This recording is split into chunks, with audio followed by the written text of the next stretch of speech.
Welcome to Varun maths online class. मैं अपने इस चैनल पे BTech, BSc, B pharmacy, NET और गेट के वीडियो अपलोड करता हूँ। आज बी फार्मेसी के लिए प्रॉपर्टीज़ ऑफ डिटर्मिनेट टॉपिक है। इससे पहले वाले वीडियो में मैंने डिटर्मिनेट के 3 प्रॉपर्टीज़ के ऊपर ऑलरेडी डिस्कस कर चुका हूँ। 3 प्रॉपर्टीज़ हैं इससे पहले वाली वीडियो पे, उसको मैं डिस्कस कर चुका हूँ। आज रेस्ट जो 3 प्रॉपर्टीज़ बचे हुए हैं उसके बारे में मैं आज चर्चा करूँगा। टोटल 6 प्रॉपर्टीज़ हैं, है ना। जो इम्पोर्टेंट प्रॉपर्टी था प्रॉपर्टी नंबर 3, उसको आप विशेष रूप से देखिएगा इससे पहले वाले वीडियो में, है ना। आज ये जो बचे हुए प्रॉपर्टी नंबर 4, प्रॉपर्टी नंबर 5 और प्रॉपर्टी नंबर 6 देखेंगे। उसके बाद डिटर्मिनेट को सॉल्व करने की कोशिश करेंगे, ठीक है। देखिए प्रॉपर्टी नंबर 4 है। प्रॉपर्टी नंबर 4 क्या बोल रहा है? If all the numbers of the same row और same column are multiplied by a certain number, then the determinant becomes multiplied by that number. ये बोल रहा है कि यदि किसी डिटर्मिनेंट के रो या कॉलम में किसी नंबर का मल्टीप्लाई किया जाए, जैसे मैं एग्जांपल लिखता हूँ यहाँ। मान लीजिए कि अपने पास एक डिटर्मिनेंट है A1, B1, C1, A2, B2, C2 और ये है A3, B3, C3। ये मान लीजिए कोई नंबर है, ठीक है।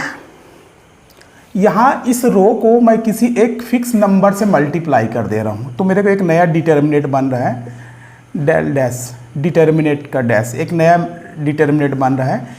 इस रो के प्रत्येक एलिमेंट को मैं k से मल्टीप्लाई कर दे रहा हूँ। ये हो जाएगा K1, ये हो जा रहा है KB1 और ये हो जाएगा KC1। अब बाकी ऐसे ही रहेगा, तो A2, B2, C2, A3, B3 और C3। इसमें क्या किया, किसी आप एक फिक्स रो को या किसी कॉलम को, कॉलम में भी मल्टीप्लाई कर सकते हैं या रो में भी कर सकते हैं। यहाँ रो और column, row oblique column. If all the numbers of the same row, इस सेम रो के सभी नंबर्स को are multiply a certain number, इस रो के सभी मेंबर्स का मल्टीप्लाई एक फिक्स नंबर से कर देते हैं। सभी का मल्टीप्लाई k के साथ कर दिए, तो इसका जो रिजल्ट आए, यहाँ जो आंसर मिलेगा आपको, इसका जो भी आंसर मिलेगा वो आंसर इसके k के प्रोडक्ट के बराबर, इसका k टाइम्स अधिक होगा, ये इसका k टाइम्स अधिक होगा ये, ठीक है। जिस भी नंबर का आप मल्टीप्लाई कर रहे हैं उतने टाइम्स में इसका डिटर्मिनेंट की वैल्यू, मान लीजिए इसका आपने किसी इससे मान लीजिए 3 का मल्टीप्लाई किया, इसमें 3 का मल्टीप्लाई किया, तो इसका रिजल्ट मान लीजिए 6 आया, इसका रिजल्ट डेल का 6 आया, तो इसका 3 × 6, इसका रिजल्ट 18 आएगा, ठीक है। समझ गए? ये वेरी वेरी इंपॉर्टेंट है। इसको आप ऐसा भी बोल सकते हैं कि कॉमन ले सकते हैं, किसी भी रो से किसी भी कॉलम से आप कॉमन निकाल सकते हैं। जैसे मान लीजिए यही है ना, यही है अपने पास एक मैट्रिक्स है, सॉरी एक डिटर्मिनेंट है, ये है। तो यहाँ से अपन ऐसा भी बोल सकते हैं कि इस रो से ये K1 है, ये KA1 है, KB1 है, KC1 है, तो यहाँ से अपन K को कॉमन भी निकाल सकते हैं, किस डिटर्मिनेंट से अपन कॉमन भी निकाल सकते हैं। तो ये ऑटोमेटिक क्या हो जाएगा, सेम वही वाली सिचुएशन आ जाएगी आपके पास। ये किसकी वैल्यू है, ये किसकी वैल्यू है, ये डेल डैश है मान लीजिए, तो del dash is equals to K times ये डेल की वैल्यू हो गई, ठीक है। तो यदि आप नंबर में समझना चाहते हैं तो नंबर में भी आप समझ सकते हैं। मान लीजिए कि मेरे पास एक डिटर्मिनेंट है, एक डिटर्मिनेंट मैं लेकर चल रहा हूँ। देखिए मेरे पास मान लीजिए एक डिटर्मिनेंट है, डिटर्मिनेंट इक्वल्स टू 2, 3, 1, 1, 2, 2, 3, 1, 2, ये डिटर्मिनेंट है मान लीजिए। इसको आप सॉल्व कीजिएगा, जो भी आंसर आएगा आप निकाल लीजिएगा, ये आपके लिए होमवर्क है। इसी में अपन क्या कर रहे हैं, इस रो को या इस कॉलम में किसी फिक्स नंबर का मल्टीप्लाई कर दे रहे हैं। मान लीजिए मैं इसमें 3 का मल्टीप्लाई कर दे रहा हूँ। 3 2 जा 6, 3 3 जा 9, 3 1 जा 3, है ना। सभी में 3 3 का मल्टीप्लाई कर दिया मैं। तो इसका जो भी रिजल्ट आए, बाकी एलिमेंट सेम रहेंगे, तो इसका जो भी रिजल्ट आएगा डेल डैश का जो भी आंसर आए, इसका आंसर आप निकाल लिए। ये आपका होमवर्क है, इसका आंसर आप निकाल लीजिएगा कितना आ रहा है, ठीक है। तो इसमें इसके सभी एलिमेंट में 3 3 का मल्टीप्लाई कर लिए और इसका आंसर निकाल लिए। तो इसका आंसर जो भी आएगा वो 3 टाइम्स अधिक होगा किसके, इस आंसर के। मतलब del dash is equals to 3 into del, ये वाले आंसर के 3 टाइम्स अधिक रहेगा, ठीक है।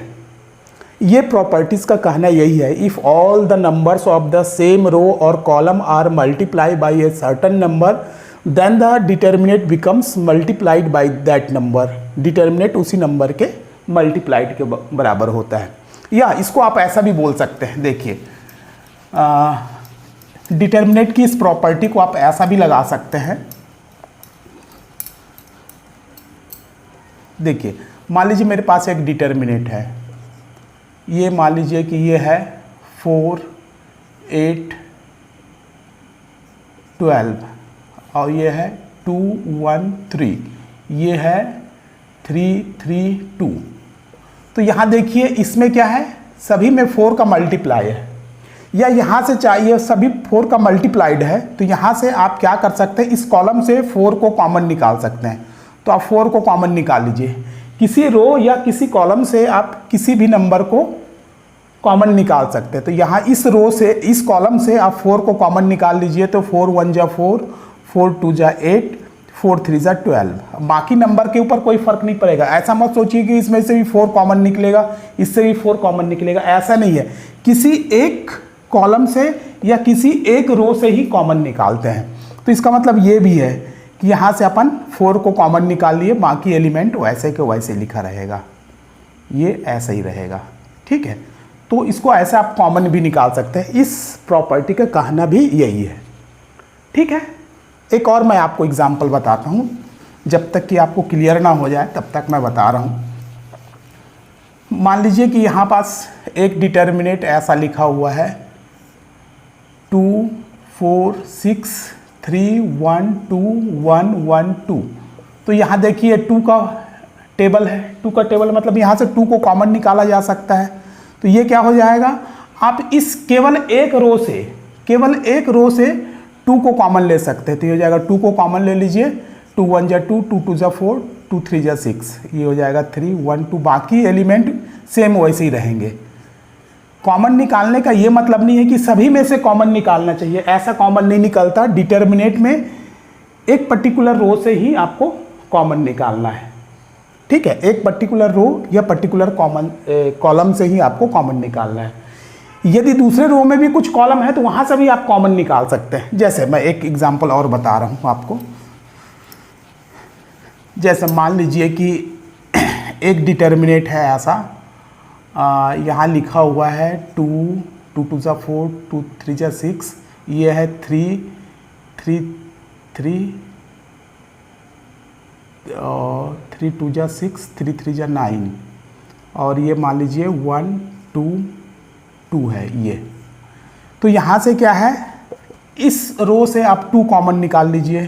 तो आपके पास क्या आएगा, 1 2 2 2 जा 4, 2 3 जा 6। यहाँ से 2 कॉमन निकाल लीजिए, यहाँ से आप 3 कॉमन निकाल लीजिए। तो ये आ जाएगा इंटू 3 कॉमन, तो ये हो जाएगा 3 1 जा 3, 3 2 जा 6, 3 3 जा 9, ऐसा आ जाएगा, ठीक है। ये आ जाएगा 1 2 1, इससे कोई कॉमन नहीं निकाल रहे तो ये ऐसे ही रहेगा। तो इस प्रॉपर्टीज़ का कहना यही है कि आप किसी भी रो से या किसी भी कॉलम से किसी भी नंबर का मल्टीप्लाई कर सकते हैं। किसी एक फिक्स रो में किसी नंबर का मल्टीप्लाई कर सकते हैं या किसी फिक्स नंबर का डिवाइड कर सकते हैं या कॉमन निकाल सकते हैं। इस प्रॉपर्टी का यही कहना है, ठीक है। इसको आपको ध्यान से समझना पड़ेगा, इसके यूज़ को भी समझना पड़ेगा। इसके हेल्प से हम बहुत सारे डिटर्मिनेट को सॉल्व करेंगे, है ना। उस समय आपको ये प्रॉपर्टी याद रहनी चाहिए, ठीक है। चलिए अब प्रॉपर्टी नंबर 5 देखते हैं। देखिए ये प्रॉपर्टी नंबर 5 है, वेरी वेरी इंपॉर्टेंट है। ये इंपॉर्टेंट प्रॉब्लम इस प्रॉपर्टी से आप सॉल्व कर सकते हैं। हाँ, ये प्रॉपर्टी क्या बोलता है देखिए, if every element of any row, किसी भी रो या किसी भी कॉलम के प्रत्येक element can be expressed as a sum of two terms, किसी भी रो या किसी भी कॉलम के प्रत्येक एलिमेंट यदि सम के फॉर्म में लिखा हुआ है, सम ऑफ टू टर्म्स के फॉर्म में लिखा हुआ है, then the determinant can be expressed as the sum of two determinants. तो जो डिटर्मिनेट है वो दो डिटर्मिनेट के सम के बराबर लिखा जा सकता है। क्या बोल रहा है कि यदि किसी डिटर्मिनेट के किसी कोई रो या कोई कॉलम है दो टर्म के सम के बराबर लिखा हुआ है, तो वो डिटर्मिनेट जो है दो डिटर्मिनेट के सम के बराबर हो जाता है। चलिए देखिए, मैं आपको एक एग्जांपल से समझाता हूँ। अपने पास एक डिटर्मिनेट है ऐसा, a1 plus X, b1 plus Y, c1 plus Z, और ये a2, b2, c2, ये है a3, b3, और ये है c3। अब इसको आप इससे मैच करवाइए। If every element of any row can be expressed as a sum of two terms, ये यहाँ से एक है। देखिए, किसी भी पर्टिकुलर रो का प्रत्येक टर्म्स जो है दो टर्म के सम के बराबर है। ये देखिए a1 प्लस एक्स, दो टर्म है, इसमें भी दो टर्म है, इतने इसमें भी दो टर्म है, और सम के बराबर में लिखा हुआ है। If every element of any row, किसी भी रो में प्रत्येक टर्म जो है दो नंबर के दो टर्म के सम के बराबर लिखा हुआ है, then the determinant can be expressed as the sum of two determinants. तब अपन क्या कर सकते हैं, इस डिटर्मिनेट्स को दो डिटर्मिनेट्स के सम के बराबर में लिख सकते हैं। इसी डिटर्मिनेट को आप ऐसा लिख सकते हैं, a1, b1, c1, a2, b2, c2, a3, b3, c3 plus plus, ये अलग हो जाएगा, ये अलग हो जाएगा, ये ऐसा हो जाएगा x y z, और ये हो जाएगा a2, b2, c2, a3, b3, c3। ठीक है, आप इसको याद रखेंगे, वेरी वेरी इंपॉर्टेंट है।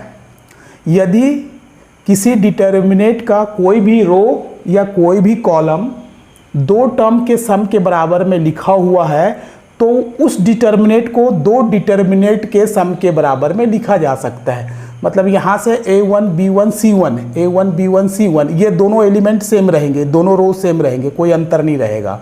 और यहाँ से जो बच जाता है उसको x y z, a2 b2 c2, a3 b3 c3, इन दोनों के सम के बराबर में लिखा जा सकता है। ये बोल रहा है प्रॉपर्टी नंबर 5। ठीक है, तो ये वेरी वेरी इंपॉर्टेंट प्रॉपर्टी है, आप इसको अच्छे से याद रखेंगे। जब भी डिटर्मिनेट का अपन प्रॉब्लम सॉल्व करेंगे और इसका यूज़ करेंगे, तो उस समय आप बाय प्रॉपर्टी ऐसा लिख सकते हैं। ठीक है, चलिए अब लास्ट प्रॉपर्टी देखते हैं। देखिए, ये प्रॉपर्टी नंबर 6 है। इसको आप समझने की कोशिश कीजिए। The value of a determinant does not change, ये चेंज नहीं होता। When any row is multiplied by a number और an expression and is then added और subtracted from any other row और कॉलम। ये बोल रहा है कि डिटर्मिनेट की वैल्यू जो है चेंज नहीं होती। यदि किसी भी रो या कॉलम को किसी एक नंबर से या एक एक्सप्रेशन से मल्टीप्लाई करके किसी दूसरे रो में आप ऐड कर दें चाहे सब्ट्रैक्ट कर दें, तो वो डिटर्मिनेट के ऊपर कोई भी फर्क नहीं पड़ता, वो चेंज नहीं होता। ठीक है, जैसे मैं एक एग्जांपल बताता हूँ। अपने पास मान लीजिए कि एक डिटर्मिनेट है, ये a1 b1 c1, ये है a2 b2 c2, ये है a3 b3 c3, ऐसा है।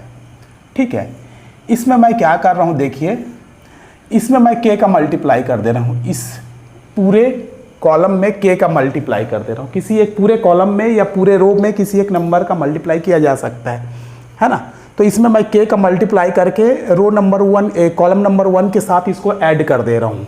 इसमें k का मल्टीप्लाई कर दे रहे हो जाएगा a1 प्लस ये k का मल्टीप्लाई किया तो kb1, ये हो जाएगा a2 प्लस kb2, ये हो जाएगा a3 प्लस kb3, और ये हो जाएगा b1 b2 b3, और ये हो जाएगा c1 c2 c3।